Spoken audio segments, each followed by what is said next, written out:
মোটু, মোটু, এদিকে তাকা। মোটু,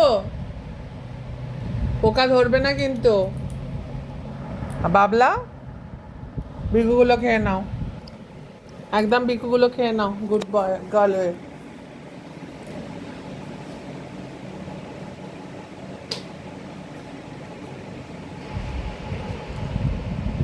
তো আমার বাবলা গো, খুব ভালো মেয়ে, খুব ভালো মেয়ে। রোজ সকালে আমায় ডেকে দেবে, আমি খুব খুশি হয়েছি। মোটো, এদিকে তাকা। মোটো, কিরে, আমার কথা কানে যাচ্ছে না?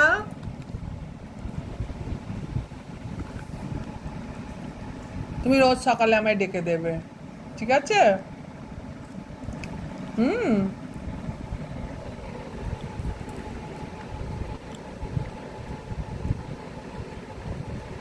পায়ে ব্যথা তো কি হয়েছে, পা ফুলে তো কি হয়েছে, ঘুম থেকে তো উঠতেই পারি, তাই না কি বাবলা?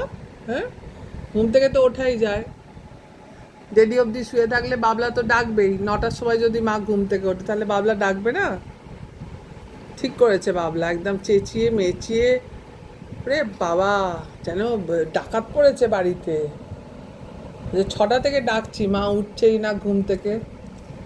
উঠছে আবার শুয়ে পড়ছে, উঠছে আবার শুয়ে পড়ছে, না? লাস্টে গিয়ে মা 9টার সময় ঘুম থেকে উঠলো, তারপরে বাবলার শান্তি হলো, তাই তো?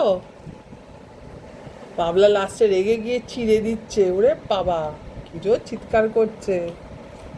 ভয় পেয়ে গেছি। তুমি রোজ আমায় ডেকে দেবে, আমি রোজ সকালে উঠে বাবলাকে নিয়ে একটু পড়তে বসবো, বাবলা পড়াশোনা করবে, মাও একটু পড়াশোনা করবে, ঠিক আছে?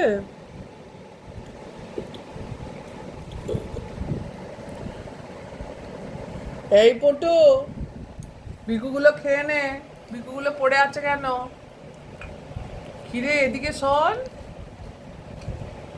আমার যদি চাদর ছিঁড়েছে না, তোমায় দেখো কি করি। তুই তাকিয়ে থাক, যাই কর, কিন্তু চাদর জানাচ্ছে ওই ঘরের চাদরটা দুটো ফুটো করে দিয়েছিস, বড় বড়, একটা ছোট একটা বড়। আর তোর বাবা কি বলছে, আমার চাদর নাকি ছেঁড়া ছিল।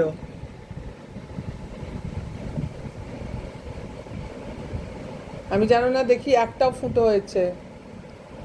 তোমার বাবলা খুব ভালো মেয়ে, খুব ভালো মেয়ে, সোনা মেয়ে। তুমি কি বাবার কাছে শুতে যাবে একটু? বাবলা, তুমি কি বাবার কাছে যাবে? দেখো আমি তাহলে দিয়ে আসবো, যাবে কি? চলো, চলো, চলো উঠে পড়ো, বাবার কাছে শুতে যাবে তো, চলো। কিরে,